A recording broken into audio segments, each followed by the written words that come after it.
If you think picking dinner with your spouse is hard, try picking Halloween costumes with Pearl and Earl. Stick around. It's about to get spooky, sassy, and just a little scandalous.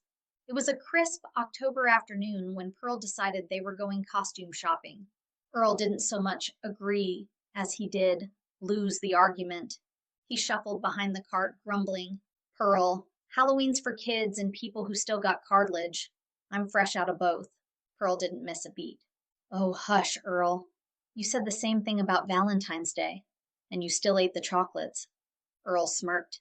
Yeah, 'cause you taped 'em to the remote. Romantic and practical, she said proudly. They stopped by the witch display. How about this? Pearl said. I'll be a witch, and you be Count Dracula. You already suck the fun out of everything. Earl grinned. Only thing I'm sucking these days is putting through a straw. The store clerk snorted. Pearl glared. Don't test me, old man. I can make that permanent. Pearl kept browsing. All right then. What about Shrek and Fiona? Earl frowned. Not again. Took me a week to scrub off that green paint. I looked like a moldy avocado in church. Okay, fine. Salt and pepper. Boring. Then what do you want to be, Mr. Grumpy Pants? Earl crossed his arms. I'd like to not go to the party. That's not an option, Earl. We're going, and you're going to look good doing it. Only thing I look good doing these days is sitting down, he muttered. Finally, with a deep sigh of defeat, Earl grabbed something random off the rack and tossed it at her. There, done. Let's go. Pearl caught it, looked down, and a slow, devilish smile spread across her face. Oh, Earl, she purred. You just made Halloween a lot more interesting. Earl frowned. Why do I feel like I just volunteered for a regret? Back home, Pearl was in full-on party prep mode. The kitchen looked like a pumpkin exploded. Bowls of dip, trays of meatballs, and enough orange frosting to paint a barn. Earl wandered in, holding that mysterious costume bag. Pearl, shouldn't I go on and try this thing on before we leave? She waved him off with a spoon. No, no, Earl. It's more dramatic if you wait till we get to Nancy's. Builds anticipation. The only thing I'm building is anxiety, he muttered. Go polish your shoes. And don't eat the eyeball cupcakes. Those olives cost extra. Earl snuck one anyway. Tastes like guilt, he said, chewing. Good. Now grab that punch bowl. Careful. It took me 2 hours to get the perfect shade of toxic green. Earl sniffed it. Smells like antifreeze. That's the lime, she said sweetly. Adds a kick. By the time they finally left, Earl was muttering about dressing up as a recliner next year. Pearl just hummed along to the radio, that secret grin glued to her face. Nancy's house was lit up like a carnival. Fog machine, fake cobwebs, and a crowd of tipsy neighbors in costumes that left little to imagination. Pearl shoved the costume bag into Earl's hands. All right, hotshot.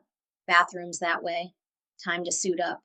Whatever this is, Earl said, it better not have sequins. Moments later, silence. The bathroom door creaked open, and there stood Earl, eyes wide, mouth open, and regret written all over his shiny face, head to toe in squeaky black leather, complete with a fake badge, toy handcuffs, and, well, let's just say ventilation wasn't the issue. The room went silent. Then, boom. The laughter hit like thunder. Nancy gasped between laughs. Earl, you look like a disco cop from outer space. Pearl strutted in behind him, heels clicking, wearing all black leather, sleek, shiny, and topped with a whip she already owned, for reasons best left unsaid. He picked it himself, she announced proudly. Pearl, Earl whispered, I can't sit down without sounding like a balloon animal convention. Good, she purred. Keeps you alert. Women love a man in uniform. Yeah, he said, but this uniform's missing a lot of fabric. That's why I like it. Nancy grabbed the mic. Time for the couple's costume contest. Earl groaned. Oh, great. I can't even bend over. Pearl batted her lashes. Don't worry, sugar. You just stand there and shine. As the spotlight hit them, the crowd howled. Give it up for Officer Earl and his undercover boss. They might have won the costume contest, but Earl lost every ounce of pride he had left. Driving home, Earl sat stiffly in the passenger seat. Squeak, squeak, squeak. Pearl patted his leg. Oh, come on now, Earl. You look dashing. If by dashing you mean reflect in every light in the county, sure, she smirked. Next year, you pick the theme again? Next year, Earl muttered, I'm going as invisible. And that, folks, is how Pearl and Earl turned one Halloween party into a night the whole neighborhood's still talking about. Because when Pearl's got a plan, Earl's got no chance.